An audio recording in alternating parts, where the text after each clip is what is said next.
Welcome to another episode with Leadership Espresso Podcast. And today I truly welcome Jeff again, Jeff Allen. He runs a number of companies, and we decided upon our first podcast that was released about 2 months ago. People really enjoyed it across the globe. Automotive companies, Amazon, Facebook, Tesla, the big names. And it was all about leadership is hearing the calls for help. And we realized that not many people do really have this picture about leadership. So we decided to do kind of a small series, once in a while. And today, Jeff, really thrilled to have you here again and share your wisdom. And today we picked a topic that is a challenging one. It's all about the power of accountability. Now, am I just accountable for my life as a leader in business? I make sure that my career is great, or is it about my team, or is it about business? Is it about the planet? So let's focus. What is accountability? Accountability is like taking responsibility for yourself and the people around you. It's a really difficult subject for many people because, like you say, some people can say, well, I'm responsible for my behavior, but my partners or my employees or everyone, I don't have any responsibility. I'm not accountable for their behavior. Mm-hmm. And that's most people can get there. Yeah, true. But what we're recommending is you need to go a lot further. And the sort of hint is in the title. Because when you talk about accountability, you also talk about power. Sure. You need to link those two things together. The extent to which someone refuses accountability is the extent to which they become a victim. They're always blaming the world for their problems. And they become very poor problem solvers. That's an interesting point. Yeah. So if you then go, okay, I'm going to, ratchet up my accountability. Okay, I'm accountable for me and my team. Mm-hmm. And anyone who understands any sort of depth psychology will recognize what's going on in a team really is, you're just projecting different parts of yourself onto those team members. Whoa. Wait a minute. Projecting onto my team. I'm a leader. I know what I'm doing. It's them. They're the problem, not me, right? No, that's where you're wrong. You see it so many times. Let's say there's someone in your team breaks one of your rules. That's kind of why relationships pack up, either personal or business ones. Someone breaks the rule. So you have a rule. You must always be on time, especially if you're German, of course. You must be on time. And that's a good thing, but it's a rule. Yeah. And someone will always break your rules. So sooner or later, someone in your team will start breaking your rules. So you fire them and you all come together. But what happens is then someone else starts doing it. And at some point you just need to say, why is it always in my group there's someone that behaves this way? I can get rid of them, but then someone else does it. And what's the common denominator here? The common denominator is not them, it's us. Ball. But there is a very fine line now, Jeff, between accountability and guilt. Yeah. You see, that's the trap around accountability. When people start saying, okay, I'm accountable and responsible for myself, my team, my company, and everyone in it, then something goes wrong. You go, oh God, that was my fault. You go, no. Guilt is an unlearned lesson. It means you're not learning. I mean, sure, things go wrong, but then if you learn how to correct it and adjust and change, then there's no guilt. There's only guilt if you don't learn the lesson. And then it's like this,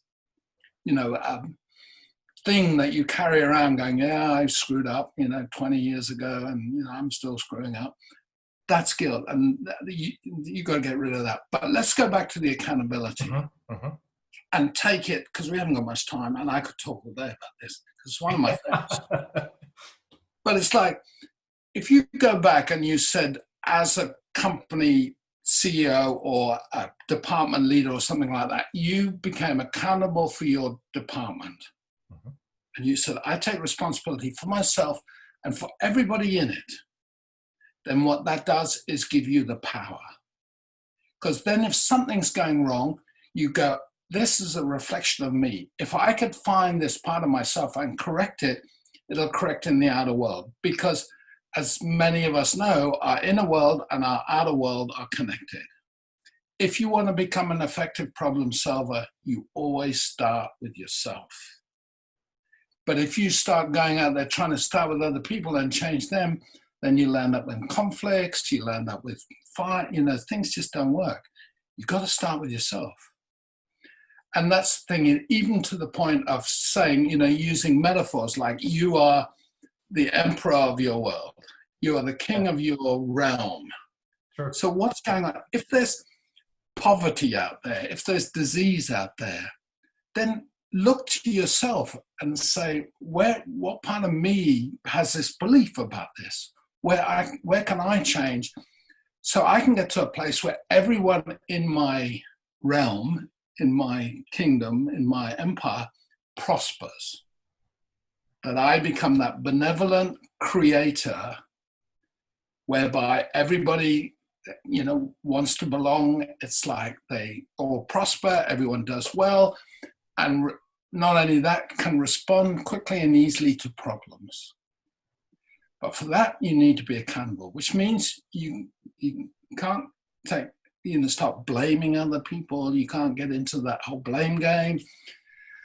You've got to learn to trust other people. That's an important thing too. So all these give you power. If I'm fully accountable, then I can change anything. If I'm not accountable and only a little bit accountable, then only I can change little things. Yeah, I like this metaphor. And as we keep on saying, the world is your mirror, right? Yeah. And I'll give you an example. I was called in years ago when I was more working in business to go to a large company in the Midlands in England. They were a exhibition company. They were mega. So the HR person called me in and, getting there, the communication was, we have a real problem with bullying in our middle management. We got all these cases and, it's middle management. So I went and visited her and was sitting in her office, HR office, and they had lovely buildings, but they weren't totally soundproof.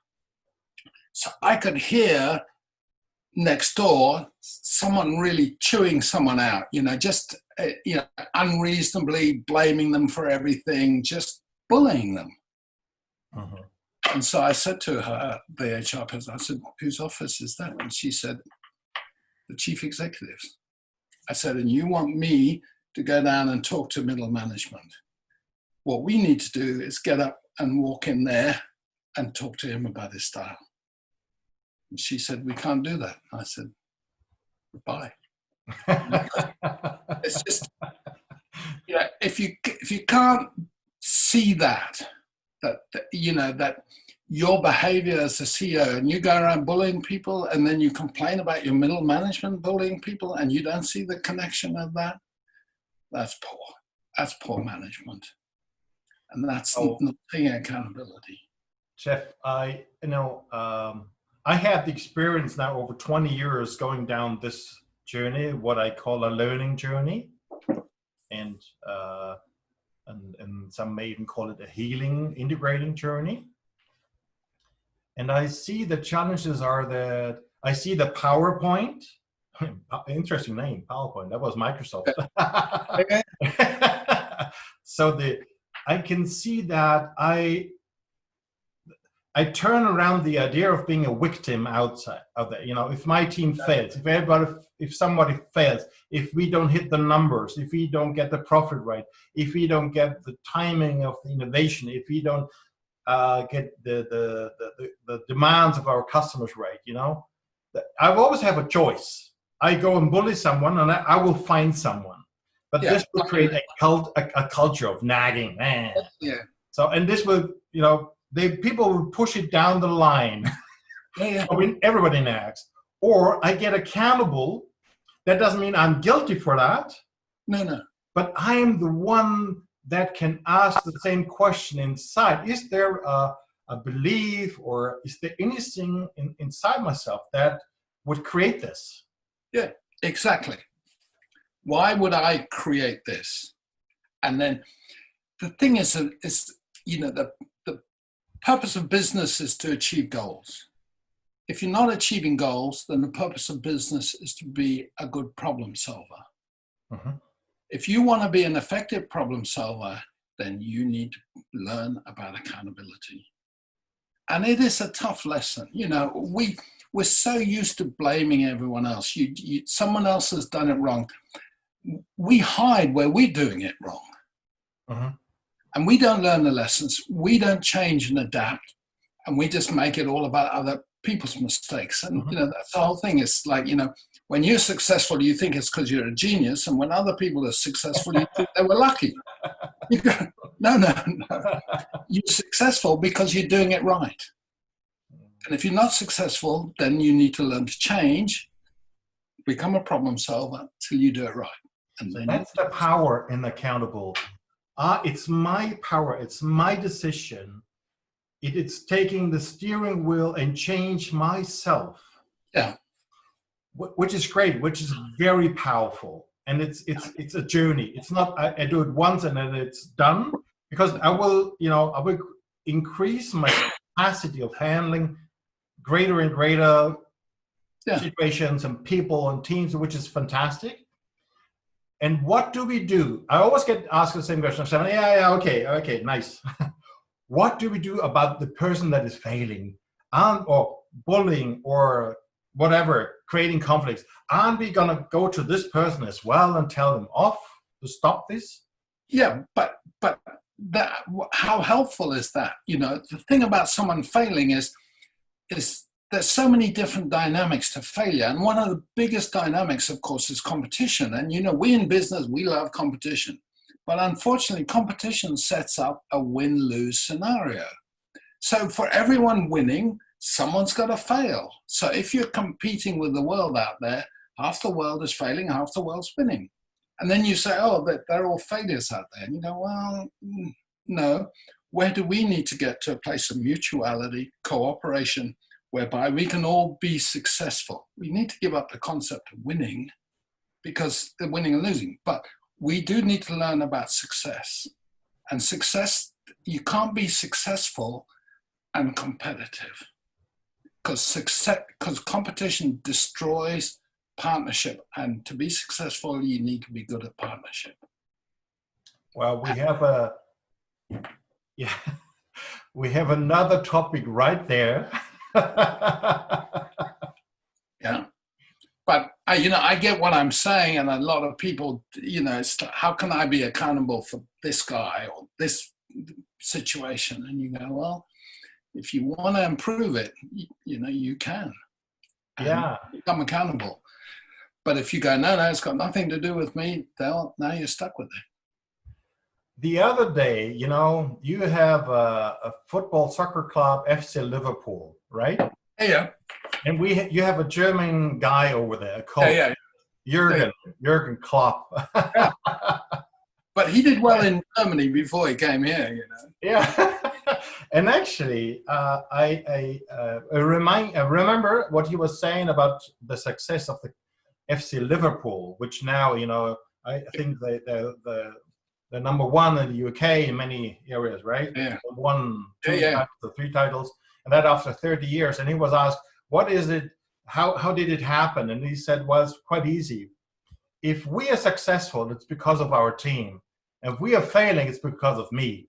So I found, boy, that's, wow. He's accountable for his team's performances, and he's the manager, and he doesn't blame anyone. He corrects and tutors people and mentors people, gets the best out of people, but he's accountable, takes responsibility. Absolutely thrilling again, inspiring, touching. And it's another element of a total different view on leadership. And what I love about it, it's in your hands, and it's heaven's hands as well, but you can turn the ship.